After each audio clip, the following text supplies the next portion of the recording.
राधा स्वामी साखी। राजा जनक को ज्ञान प्राप्ति। एक बार राजा जनक ने चाहा कि मैं परम पद हासिल करूं।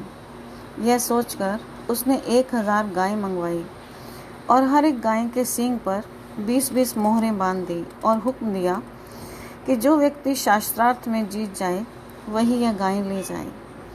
कई महीनों तक वाद विवाद होता रहा।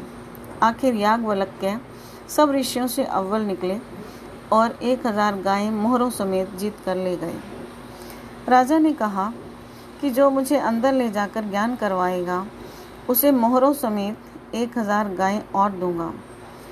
याज्ञवल्क्य वाचक ज्ञानी था। उसने तर्क भरी बातों से सारा सिद्धांत समझा दिया, मगर आंतरिक ज्ञान यानी अनुभव न करा सका।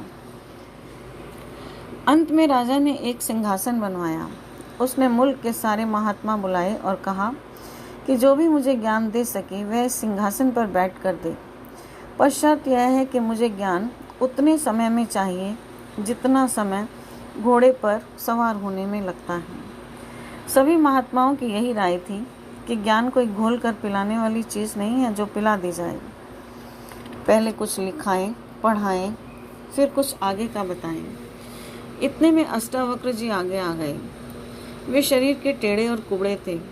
उन्होंने सोचा कि अगर राजा को आंतरिक ज्ञान अनुभव न हुआ तो महात्मा के भेष को लज्जा आएगी। यह सोचकर वे चुपचाप सिंहासन पर जाकर बैठ गए। ऋषियों ने समझा कि कोई पागल सिंहासन पर आकर बैठ गया है। सब हंस पड़े। अष्टावक्र जी ने कहा, मैंने सोचा था कि यह महात्माओं की सभा है, पर लगता है कि आप आत्मा को नहीं मोचियों की तरह शरीर को देखते हैं। ऋषि ने पूछा कि राजा तू ज्ञान लेना चाहता है? राजा ने जवाब दिया, जी हाँ। अष्टावक्र ने कहा कि ज्ञान की कुछ दक्षिणा भी देनी होती है, शुक्राना भी देना होता है, दोगे? राजा ने अर्ज किया, जो कुछ मेरे पास है मैं आपको देने के लिए तैयार हूँ। अष्टावक्र ने कहा, मैं भी वही मांगूंगा जो तेरी ताकत में है। अच्छा, मैं 3 चीज़ें मांगता हूँ, तन, मन और धन। राजा ने थोड़ी देर सोचकर कहा कि ठीक है, मैंने दिया। अष्टावक्र ने कहा, फिर सोच लो। राजा ने कहा, जी मैंने सोच लिया। अष्टावक्र ने कहा कि करो, संकल्प करो। राजा ने संकल्प कर लिया। उन दिनों में रिवाज था कि पानी का चुल्लू भरा और संकल्प हो गया। अब अष्टावक्र ने राजा से कहा, देख राजा, तू मुझे तन, मन और धन दे चुका है। तुम्हारी इन तीनों चीज़ों का मालिक अब मैं हूँ, तुम नहीं। मैं हुक्म देता हूँ कि तू सबके जूतों में जाकर बैठ जा। जहाँ सब लोगों ने जूते उतारे हैं उन जूतों में जाकर बैठ जा। राजा के दरबार में एकदम सन्नाटा छा गया।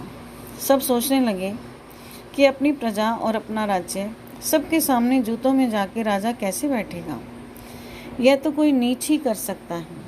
मगर राजा समझदार था, जरा भी नहीं झिझका, चुपचाप चप्पल जूतों में जाकर बैठ गया। अष्टावक्र ने ऐसा इसलिए किया कि राजा की लोक लज्जा छूट जाए। लोक लज्जा बड़ी भारी रुकावट होती है। बड़े बड़े लोग इसके सामने हार जाते हैं। फिर अष्टावक्र ने कहा कि यह धन मेरा है, मेरे धन में मन न लगाना। राजा का ध्यान औरतों की ओर जाता है, फिर वापस आ जाता है कि यह सब तो ऋषि का है। अपने मुल्क की ओर जाता है, फिर वापस आ जाता है कि यह भी ऋषि का है। मन की आदत है, वह कभी खाली नहीं बैठता, कुछ ना कुछ बराबर सोचता रहता है। सो राजा का ख्याल उन सब की तरफ जाता है और वापस आ जाता है, जाता है फिर वापस आ जाता है। आखिर में राजा आंखें बंद करके बैठ गया कि ना मैं बाहर कुछ देखूंगा और ना मेरा ख्याल बाहर जाएगा। और वास्तव में ऋषि यही चाहता था। उनका ख्याल एकाग्र हो गया। देखकर ऋषि ने पूछा, तुम कहाँ हो? राजा जनक बोले, मैं अंदर हूँ। ऋषि ने कहा, तू मन भी मुझे दे चुका है, खबरदार जो उससे कोई भी ख्याल उठाया। राजा समझदार था, समझ गया कि मेरा मन पर भी कोई दावा, कोई अधिकार नहीं है। समझने में देर लगी, पर समझ गया और मन भी रुक गया। जब ख्याल टिक गया तो अष्टावक्र ने अपनी तवज्जो दी। रूह अंदर चली गई। रूहानी मंजिलों की सैर करती करती शब्द की लज्जत लेने लगी। अष्टावक्र ने राजा को कई बार बुलाया, लेकिन राजा कुछ नहीं बोले। क्यों? क्योंकि वो तो वहाँ पर थे ही नहीं। उनकी आत्मा खंड ब्रह्मांडों पर विचरण कर रही थी। ऋषि ने जितनी देर मुनासिब समझा राजा को अंदर विचरण करने दिया, शब्द की लज्जत लेने दी। आखिर उसका ख्याल नीचे ले आए।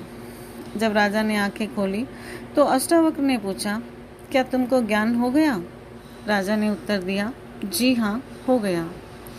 यह इतना श्रेष्ठ और उत्तम था कि मैंने इस बारे में कभी सपने में भी नहीं सोचा था।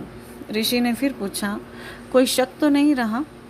राजा जनक ने कहा, जी कोई शक नहीं।